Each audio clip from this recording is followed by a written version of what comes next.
Nyatamuun kiyya loolu beesus waa duraan ba'u. Humna too jabeeffadhee xiyya koo qopheeffadhee lachuutu firraa da'u.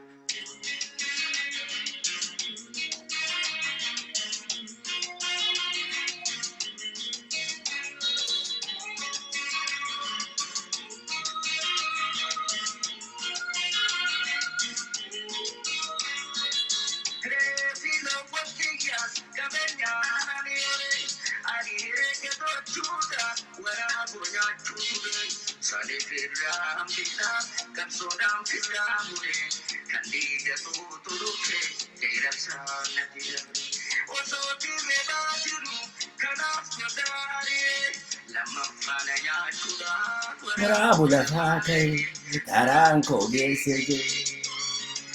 Ave, ada maru.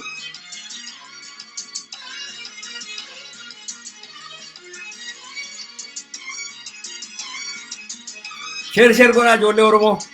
Hala jiru gargar baafanna. Hala borcii kana gargar sasa.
Si bineensuma.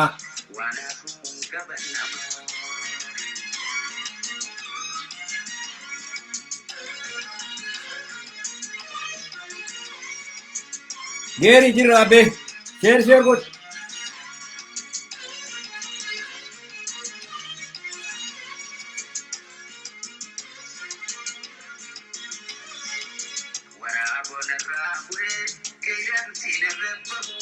Bineensuma.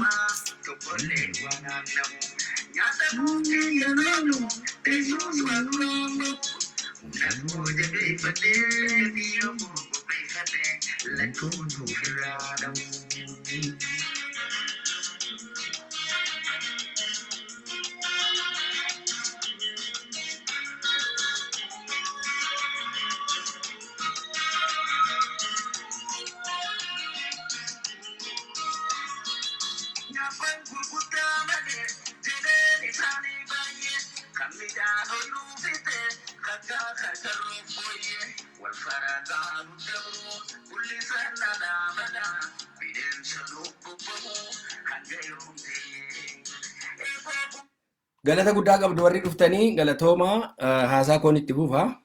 Yeroo yartuudhaaf hin dhufe yeroo yartuu haasaa xiqqoo gochuun barbaada. Haala amma jiru kana hamman danda'e adda babaafnee akka ilaalluun barbaada walii wajjin. Haalli jiru kuni maaltu deemaa jira? Oromiyaan garamitti adeemaa jira? Maaltu ta'aa jira? Oromoon maalitti adeemaa jira? Isa jedhu kana ibsina. Hamman danda'e hamma humna kootiin isinii ibsa. Isa dura fakkeenya tokkoon isinii kennuu barbaada. Fakkeenya tokkoon isinii kennuu barbaada. Fakkeenyi kuni yeroo hundumaa fakkeenyaan hin haasa'a. Fakkeenyi kuni fakkeenya biyya Arabaa keessatti warri mirga isaaniitiif lolatan akkamittiin lolan isa jedhan. Yeroo hundumaa dhaabiin baay'ee jaalladhu tokko dhaaba Hzbullaati. Waa'ee isaan fakkeenya xiqqoon isinitti hima. Yeroo Israa'elii humna guddaa Israa'el jechuun biyya lafaa irratti warra humna qaban keessaa tokko jechuudha. Biyya lafaa irratti humna guddaa qabaniini dhaqanii South Lebanon Libaanos Lubnaan South yeroo dhaqanii qabatanii Hzbullaan uumamtee loluu yaalte. Mootummaan Lubnaan hin dandeenye. Hamma danda'amu loluu yaaltee hin dandeenye. Hoogganoonni isaanii precision guided misaayiliidhaan osoo laaqana nyaatanii achitti rukutamu. Mana isaanii gubata. Hoogganooti dhuman. Miseensonni isaanii lafa arganitti qabamu, hin rukutamu. Haadhumaan socho'uu dadhaban. Booddee nama lama sadii ta'anii Nasarallaadhaaf warri isa taanan kuni taa'anii yaadan maaltu deemaa jira jedhan. Yeroo taa'anii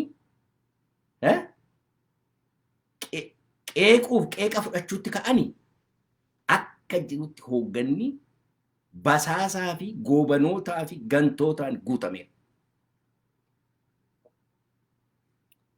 Amma gaa'edhan. Kanaaf akkasittiin deemuu hin dandeenyudha. Gatta'aniitu hooggana keessaa almost gara nama 100 olii yeroo baasanii mana isaanii mana hundumaa keessa reediyoo kaa'anii reekoordarii kaa'anii maal kaa'anii maal xaaxanii fixaniiru mana warra Hzbullaa keessa tokko tokkoon dhaqanii funaansan garafanii qabanii dhukkeerraa kaasanii falaxanii tokko tokkoon himte adda adda ishee keessa buusanii of qulqulleessan. Guess what? Eega dhaabi sun qulqullaa'e booddee waggaa xinnoo keessatti humna biyya lafaa sodaachise kana rukutanii of keessaa baasan. Ilmaan Oromoo. Wayyaaneen waa isheen gooteen isinitti hima. Utuma ol isin tuquu dhaggeeffadhaa. Wayyaaneen yeroo akka warra kana wajjin wal loluudhaaf deemtu yeroo bartu Shaabiyaanii rifiwujii jedhee biyya Tigraay keessa ijoollee Eertiraa baay'ee gashee basaasota godhee kaa'eera. Utuu sakattaatu basaasota gidduu isaanii jiru warra sanaa wajjin quunnamtii warra qabu argattee hunduma isaanii xaradde. Lolatti seente. Ilaa bu'aa isaa ilaala. Oromoon har'a maalitti jira? Mee waa'ee Oromoon isinitti hima. Wayyaaneen ilmaan nafxanyaa ilmaan diqaala nafxanyoota guurteetu OPDO gootee Finfinnee keessa keessee ittiin Oromoo dararte waggaa 27. Isheen taayitaa isheetiif filatte. Oromoo naashinaalistii sabboontota keessa ariitii fitte. Har'a diqaaloti kun galagalanii ishee ciniinan. Kun egaa parasaayitii guddaa uummata Oromoo keessa jarri kuni hidda isaanii tentakalii isaanii Oromoo keessa asii gadi fageessanii. Har'a immediately PP'n yeroo dhufu PP'tti kan galagalee parasaayitii kana. Ilmaan Oromoo. Parasaayitii kanatu Oromoo kana boxa garaasaa keessa taa'e. Kana duwwaa miti. Maa Oromoon loluu didee maaliif horitti maaliif qeerroon ka'uu didee maaloo jennee maraanna. Garuu teenyee ofii keenya asseesii gochuu barbaachisa. Ofii keenya of ilaaluu, of fattashuu danda'u nurra jira. Parasaayitii guddaan kana gaa tokko. Parasaayitii lammaffaatu immoo jira. Parasaayitii lammaffaan kun isa Oromoo keessa jaareedha. Hidda guddaa qabudha. Inni yeroo nu hidhaa turre Sudaaniin taa'ee saabotaajii kana hundumaa hoogganni Sudaaniin ture hundumtuu taa'anii saabotaajii kana hojjetaa turan. Himaa turre jarri kun gantuudha jenne. Yeroo wayyaanee wajjin seenan mee waan tokko dhaggeeffadha. Yeroo wayyaaneen dargee kuuffiftu mandii dhufanii ga'anii kottaa naqamteen qabadhaa gimbii qabadhaa jedhee Hizbiin gadi baay'ee iyya hin didan achi ba'u. Har'a warra hoogganoota warra hooggana nuyi hooggana jedhu kana. Wayyaaneetu dhaqee mandiidha akka isaan gimbii galan godhe. Waan isin dinqu. Ani immoo beeka yeroo sana wajjin hojjetaan ture. Sheemii akkasii dhufanii ijoollee kana hundumaa mooraatti gashanii ficcisiisanii badan. Warri istii turanii yeroo wal'aansoo jalqabnu warri istii hoogganoonni warri istii hunduma isaaniitu dhume. warri westii hunduma isaanii jira ilmaan Oromoo. Isa dhumaa kana warra karaa istiidha. Isa dhumaa obbaafachiisanii kan isaan deemanii nadhii gammadaatiif guutama hawaaziinii gammachiisiinii buruusoo mulluc godhanii ba'anii badan paaspoortii baafatanii. Parasaayitii isa guddaadha qabu. Parasaayitii inni guddaan diyaasporaa kana shaanxaa isaa xaxatee biyyatti gale. Inni kaan immoo asmaraadhaa dhufee achitti dabalame. Amma gaa parasaayitii gugurdaa lama garaacha Oromoo kana keessa ruurrii qabsiisee garaacha Oromoo lafa ga'eera. Tortoreera. Oromoon harka isaa lafa kaasuu dadhabeera. Miilla isaa ol kaasuu dadhabeera. Parasaayitii kana keessa jira. Goobanoota jira. Diqaalota jira. Diqaalota Goojjaamee keessa guute. Ishee gandaan wal ijaarte. Diqaalota Goojjaamee jira. Na ilmaan nafxanyaa jira. Goobanoota nu gurgurate ishinigaatti ijoollee keenya ficcisiise har'a achi keessa seenanii kan uummata Oromoo irratti parasaayitii gugurdaa lama garaa keessa jira. Interview Nasarallaan isin yaadachiisa. Interview Nasarallaan maal jedhe? Akkamittiin yeroo xinnoo keessatti kaatee akkasittiin Israa'elii mo'uu dandeessee jennaani? Garaacha koo keessa raammoo jiruun qoricha dhugee alba'ee. Maal jechuudha? Basaasa garaasaa keessa guute kana gate uummata Lubnaan keessa. Oromoon harka isaa kaasuu dadhabee miilla isaa kaasuu dadhabee ruurriin lafa ga'ee Oromoon maaliif hin lolu maaloodhaa ruurriidha wessee beektu ijoollee wesseen qabe maagaan garaa guute akkasii Oromoon. Maaliif loluu didee rakkina Oromoo namni argin jiru. Rakkinni Oromoo parasaayitii kana lamaantu dhaqee Oromoo garaacha isaa, cinaacha isaa, garaa isaa, onnee isaa nyaataa jira achi keessa taa'e. Guess what? Oromoon yoo parasaayitii kana alba'ee of keessaa baasee hunda ishee adda adda ishee keessa dha'ee of keessaa nari'u ta'e taasa waa'ee bilisummaa yaaduun irra hin jiru Oromoo. Hin danda'amu. Hin danda'amu. Saaboteeriin kun caasaa isaanii eessaaf ala kanatti amma isheen akka saree duttu ala kana baay'een ishee caasaa jiraati. Jarri hundi isaanii piipii hin sobu. Hin sobu hundi isaanii isaan kaan dallaala Isaayyaas isaan kaan Abiyyiif hojjetu hundumti Amaaraaf hojjetu Eertiraadhaaf hojjetu. Hin sobu hundumti isaa soba. Isaanumaaf hojjetu. Ilmaan Oromoo. Oromoon dhumateeraaf Oromoodhaaf. Amma immoo jedhanii Tigraay yeroo isheen lolattee TDF'n dhukkee Amaararraa Habashaarraa dhukkee kaaftee biyya ishee keessa ari'utti kaatu attamittitu jara deeggartu jedhanii iyyu. Look at these stupid people. Kuni ABCD of politics. Elementary politics. Warra elementary politics hin beeknetu biyya geggeessina, biyya dhaabna, biyya ijaarra kan jedhee Oromootti balaqqamu warra akkasiiti. Warri nama gaddisiisu. Meeqoome har'a TDF'n akkasittiin dhukkeerraa kaasee Habashaa ari'aa jira. Dhukkeerraa kaasaa jira. Yeroo kanatti Oromoon yeroo akkasittiin vaakiyuumiin uumamu dafee dhufee Finfinnee qabachuun utuu irra jirutu saroonni gadi yaatee attamitti Tigree wajjin dhaabattu attamitti nan dhaabadha 100% dhaabadha. Gubbee keetiin gadi galagale yoo barbaadde. Kuni politikaa gandummaadhaan hin deemamu gosaan miti maaloodhaan miti kan deemamu. Saayinsii politikaati. Yoon beektu ta'e dhaqi politikaa bare. Har'a advaanteejii ilmi Tigraay si du'aa jiru kana diina kee ajjeesaa jiru advaanteejii irratti fudhattee biyya kee hin dhuunfattu yoo ta'e jaraan si gargaarrattee gargaarsa harkaa argattee jara kana ari'u Finfinnee utuu isaan hin galin daftee Finfinnee qabattee negoosheetii gochuu. Maaliif isinitti fakkaata? Isaan Finfinnee galuu isaanii hafaan jiru. No way Jose. Hinuma galu Finfinnee. Maaliif galu? Geggeessuudhaaf fudhachuuf isa jedhu isaan beekan. Natti fakkaatu. Garuu maaliif galu? Yoo Finfinnee dhiisanii Oromoon buusaan jiru Abiyyi security isaati wajjin achitti tafe. Bureaucracy isaati wajjin achitti. Ilmaanni nafxanyaa achitti tafan. Isaayyaas achitti tafe. Borganama akaafaadhaan warra saawuziif Oromoo guuree irratti duulchisuudhaaf deemu. Tigireen gowwaa miti.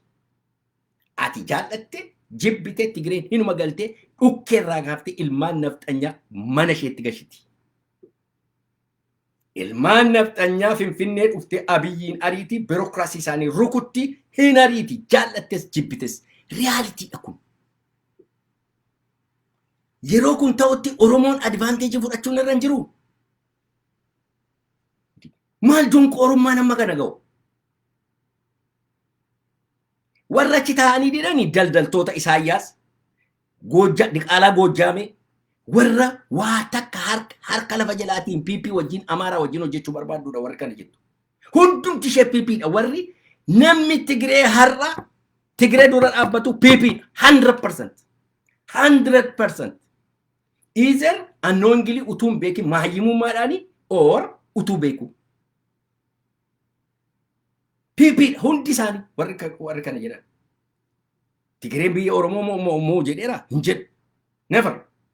I'll never say that. Ani nationalistidha from A to Z. Egan dhaladhe kaase. Garuu advantagein politikaan beeka. Politikaan beekan. Nan baradhe hojii kooti jireenya kooti nan dubbise hamma iji koo dhiiga dhangalaasutti hin dubbise nan beeka. Akka revolutionariin itti hojjetan hin beeka. Biyya Latiin Ameerikaa keessatti akka itti lolame hin beeka. Akkatti biyya Far East keessatti itti lolan, Vietnam keessatti akkatti Afrikaa keessatti itti lolan. Kanan beeka, kanan dubbise. Teknikii politikaa teknikii qaba. Turn and twist qaba. Hikaapsi baay'ee qaba. Kan hundumaa keessa darbuu danda'u nurra jira. Tola namni dhufee sitti kennu hin jiru. Hamma danda'amu advantage itti rukutta. Dhimma itti baata. Warri kanan godhinaa isiniin jedhu isaan PP wajjin hojjetu.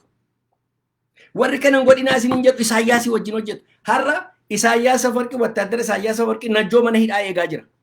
Niitiin tokko gaafachuu dhattee Tigireedhaa Eertiraadhaa ittiin jedhanii. Look at this.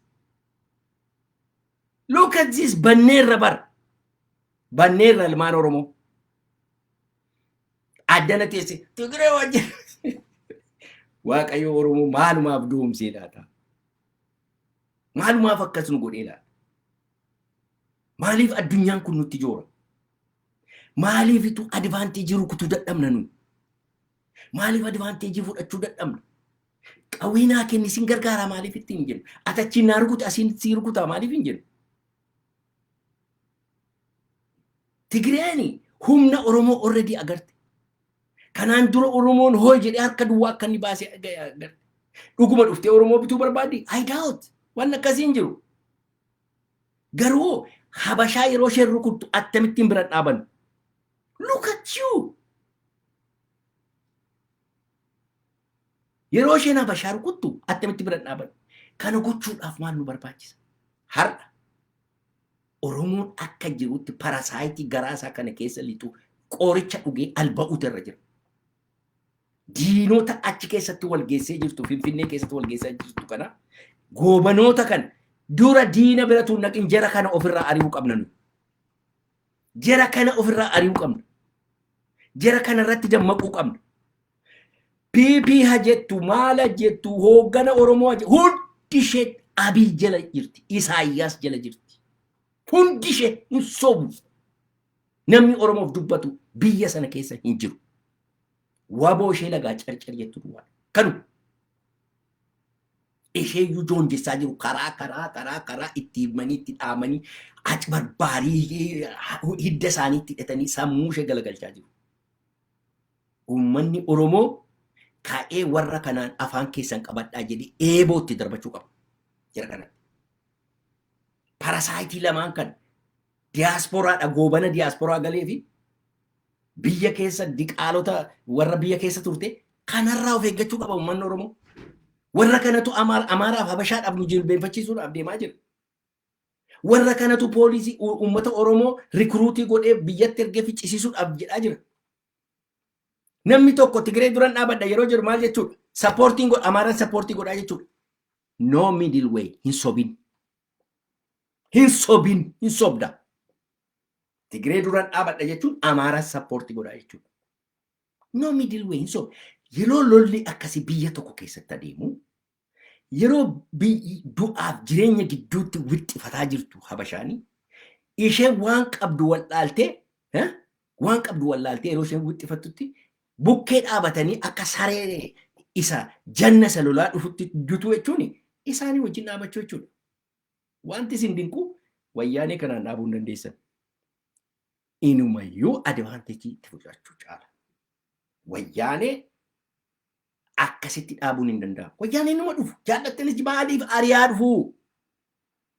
Ariyaa dhufu beeku dhaaba jabaa qabu loltuu jaboo qabu komiitidii qabu. Mee Oromoo isa kamii kan amma har'a dhaqee caakka galee komfortii isaa dhiisee mana isaa miliyooniin ijaare dhiisee caakka galee lolu Oromoo isa kamiin agartan?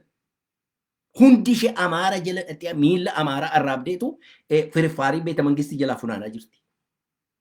Maaliif garaa ishee jaallatti? Gantuudha, goobanoota. Warri ala kana jirtu immoo mootummaa ce'umsaa dhaabbanna mootummaa biyyoolessaa gandoolessaa jinniilessaa jettee haasofti.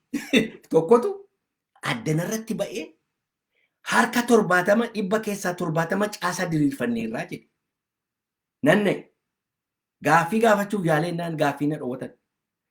Jennaan waan hundumaatti dhiisee maaltu na dhibee anoo dambidolloo walakkaa dambidolloo kan kooti dhanqaa dha'ooti. Maaliif hin qomoo kootti dawaleen gaafadhu nama tokkollee wakiilachi keessaa dhabuu laata dheen dhanqaatti dawale.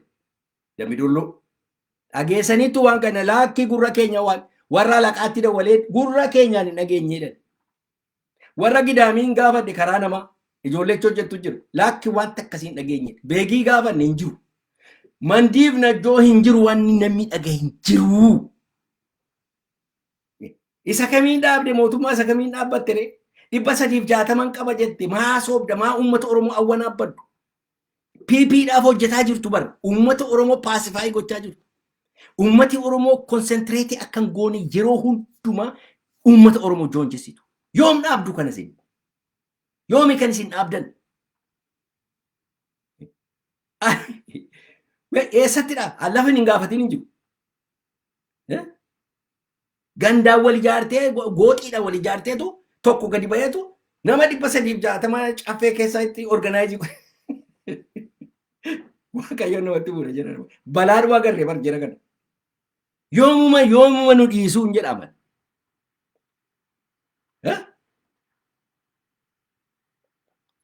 Ilmaan Oromoo maal wayya? Maal nu wayya? Maaluma nu wayyaadhaman? Ani koo kana dhibu maal nu wayyaadha? Uummata hattuu akkasii kan akkamittiin ofirraa ariidha? Uummata barbaarii sobduu akkasii kan akkamittiin ofirraa ariidha? Jarri kun egaa warra kana egaa warri biyya parasaayiitiidha kan. Parasaayitii kan hin jedhu garaa keessa garaa Oromoo keessa jawweetu ciisee jira. Maagaatu guutee jira. Kan Oromoo boxoboxu Oromoo garaacha Oromoo nyaataa jiru jira. Ala kana immoo caasaa diriirfattee jirti baay'attee ilmaan Oromoo. Attamitti adda baafna? Akkana sarallaadhaa yoo attamittiin dhunnee of keessaa baafna jara kana. Uummati Oromoo kana yaaduu danda'u qaba. Diinatti achi xiyyeeffachuu dura kan uummati Oromoo gochuun irra gantootaaf goobanootaaf ilmaan diqaalota Goojjaamee kanarratti hojjechuu danda'u irra jira. Dura isaanii rukutuu qabna. Isaan irratti duuluu qabna. Warra dhaaba jettu kana immoo chaalenjii gochuun mee kai kana qilol mee dhaqii lagalitti kaa mee kana godhi kaa jechuu danda'u nurra jira. Kanaa gadi koo bitamaa jirra bar garboomfamaa jirra bar Habashaan biyya fudhatteetti Oromoon garboomuuf deema. Do you understand the emergency? The urgency, do you understand the urgency of this issue? Issue kana hammam jajjarsiisa hammam hatattamaan hojjechuun akka nurra jiru beektu. Baay'een keessan hidaan wayiin dhufani wayyaanee dura dhaaban jannummaa sitti fakkaatii wayyaanee dura dhaabbachuu jannummaan wayyaanee deggartee taaktika kana ofii keetii akkamittiin akka swiimii gootu zigzaagii akka itti gootu beekuudha. Kana dubbiin dhala namaa kana dhalli namaa akkasitti hojjeta. Poolitikaan akkasitti hojjeta. Ani callu bedhee lafaa ka'ee mini kan inni sitti afaan isaaniin beeka guyyaadha guyyaatti hin dhaggeeffadha. Afaan Arabaatiin afaan Tigreetiin isa isaan haasa'an nan dhaggeeffadha. Akka isaan itti deemaa jiran ilaala. Barumsa kootii waan irratti yeroon irratti bal'eesse kanaa wajjin walitti fideen wal bukkee kaa'ee wanta muuvimentii Horn of Africa kan jiru muuvimentii san akkamittiinitu hojjetama akkamitti deemama isa jedhuun wal fidee walitti qabee ilaala. Yeroo kanan ani banneerraa laata jedha. Hin banneen jedha. Warri kan biraanii urgensiin ishuu kanaatti mul'ataa hin jiru. Har'a taa'eetu ofuma waa'ee juntaa baaloo jinni maaluma wayyaa Oromoodhaaf jiran. Attam goonu akkamittiin ibsinu wanta kana. Har'a warri wayyaanee dura dhaabbatanii warra Isaayyaas assignmentii kenneefidha. I guarantee you hin dhageessu. Warra Abiyyi assignmentii kenneedha. Warra horiidhaan bitamanidha. Hundi isaanii warri wayyaanee dura dhaabbatan. Borganama immoo Daani'eel dafaa dura dhaqanii miila wayyaanee dhungatu. I guarantee you. Ana dura fiiganii dhaqanii miila irratti kufu. An integriitii koo beeka. Na beeku jarris na beeku warratti hattuun kunis na beekti. Kan immoo dhaqee eegee raasu isaan. Taati callu badhaadha. Na taazaba ayin agartu. Kan amma wayyaaneen gaafa Finfinnee galtu maamalkachaa guuree kan naqu jara kan. I guarantee you. I guarantee you. Ammas ummata Oromoo gurgurachuudhaaf. Amma Oromoo gara dabarsuudhaaf. Ammas ummata Oromoo garaasaa keessaa boxoboxuudhaaf, kuffisuudhaaf, nafxanyaa jala jilbeenfachiisuudhaaf. Dhiigi shinigaadhaaniyya. Dhiigi Gadaa Gammadaa Abboomaa Mitikkuu, Magarsaa Bariidhaa, Yigga Zubantiidhaa, dhiigi Burruusoodhaaniyya. Kan Nadhii Gammadaa kan Guutama Hawaaziniyya. Kan Lammaa Warqee. Kan Lammeessaa Booruu, kan Nagaash Kumsaa, kan Koloneel Tasfaayee Dheeressaa iyyaa jira. Akkasittiin hin hafu. Gumaa isaaniitu ba'a. Jara kana kan nyaate, kan gurgurate jara kana, ala kana jiru, kan warra kana gurgurate, ala kana jiru. Baay'ee isaanii. Ummata akkasiitu gattaa'ee ummata Oromoo gowwoomsaa. Sheemiin qaba. Ummati Oromoo rakkinni Oromoodha. An kanaan dura isinitti hime. Inni hates, inni hachiise waan duukaa taa'eetu. Gudiidhumaaf. Inni hatesi, inni hattuunis, inni hatames taa'ee matu maal godhu attam gooda namoonni ollaa kana jiru jedha. Achuma taa'aa isa bukkee. Situ hateen jedhuun. Waanuma hin jirre akkuma hin jirretu akkuma hin jirre taa'anii yaa jamaa. Kanaaf waan jiru walitti himne qoricha dhunne alba'uu danda'u nurra jira. Diina kan of keessaa qulleessuu danda'u nurra jira. Akka Nasarallaa, akka Haniyyaa, akka Wayyaaneetti keessa deemnee ishee gantuu adda adda ishee keessa buufunne of keessaa baasuu danda'u nurra jira. Kanan goonu taanaan ammas achumaatti hunuma girgiddaa bahuudhaaf jetta lafa dhoofta. Amma asiiti boojii jetta lafa dhoofta. Amma asii kanuma akkasuma ta'aa jiraanna jireenya keenya guutuu. Maal Oromoo? Maal wayya? Wanti hin jedhe kun isinii galaa? Mee aarii koo kana dhiisaati. Aareeraanii dhuguma dhiifama naa godhaati. Mee cal jedhaati taa'aati ofii keessaniin individually taa'achi yaada. Inni dhaaba keessa jirtu dhaaba kee gaafadhu. Daani'eel sobduudhaa hoo jedhaa gaafadhaa. Inni community keessa jirtu wal gaafadhaame wanta naasaa jiru kana. Olola seebsaa ijoollee waa tokko hin beekne wallaaltuun odeessitu dhiisaa. Dhiisaas inni gatiin qabu. Garuu uummata keenyaa fi waan gaarii itti goona. Har'a waboon hamma danda'ame wayyaanee wajjin quunnamtii godhe wayyaanee irraa gargaarsa argate lama ta'ee Finfinnee seenuu qaba. Dandeenyaan wayyaanee dura galuu. Dadhabnaan immoo wayyaanee wajjin dafanii harka wal qabatanii Finfinnee seenanii security har'a security'n Isaayyaasii hamma intiniitti gadi lafa keessa ijaarameera. Security'n Abiy, security'n Amaaraa, security'n diqaalota kana hamma kana hoomworkii hamma kanatu Oromoo dura taa'aa jira. Kana qophaa keessanii dandeenyu wayyaanee nu barbaachisa. Wayyaaneen maaliifi jara kana tokkoon isaan beekti. Isheetu ijaara. Connection isaanii baatti. Burookiraasii isaanii beekti. Sekireetii iccitii isaanii beekti. Lafa isaan galan lafa isaan ba'an beekti. Isaanitti advaanteejii fudhachuun nurra jira. Sii du'aa jira bar. Nama sii du'aa jirutti duttaa. Ati sareedhaa. Maali wanta akkasii?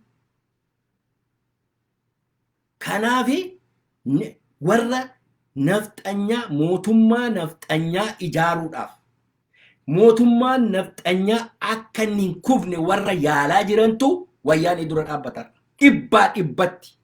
Jarri kun immoo PPdhaa fi diqaalota Goojaameeti. PP. Hundi isaanii PPdha bar. Oromoon gammada gartu kun hundi ishee PP. Kanaaf waboo wajjin waboo keessaayyuu warra akka gaariitti dubbiin kun galeef isaaniin jajjabeessanii isaaniin ol kaasanii uummati Oromoo wajjin hoo jedhee wayyaaneedhaa wajjin Finfinnee qabatee security Habashaa kana ciru once and for all empire Habashaa empire Amaaraa kana diiganii caccabsanii kana duwwaadha kan nu baasu. Gaafa kana Oromiyaani afaan isaatiif aadaa isaatiif daangaa isaa eeggate yoo barbaade ollaa isaa wajjin confederationidhaan confederationidhaan yoo barbaadu ta'e immoo independent republic of Oromia an optioniin kun independent republic of Oromia jaarratanii isa booddee yoo waggaa 20-30 booddee confederationitti deemuu hin danda'amu. Waan tokko rakkinni qabu. Ilaalaa ilmaan Oromoo. Resource albuuda hamma kana ga'u baannee wayyaaneen qophaa ishee ijoolleen wayyaaneedhaan qophaa biyya keenya qophaa ijaarranna kan jettutu Oromoon sodaata. Look at this. Baay'ee nama gaddisiisa bara. Maaloo isiniif agalu jamaa kanan isin kadhadha har'a. Jabaadhaa hin moona biyya abbaa keenya immoo hin fudhanna. Diinota kana left and right diina ilaaluu sakatta'u. Mana kee keessa isa jiru yeroo afaanni namaa geeddaramu obboleettii kee obboleessa kee ta'u. Aha eessa ooltee dhufte har'a? Eenyu wajjin haasofte? Eessaa fidde haasaa kana? Wal gaafadhaa. Wal gaafadhaa. Wal tiksaa. Wal to'adhaa. Kana duwwaadha kan nu baasu.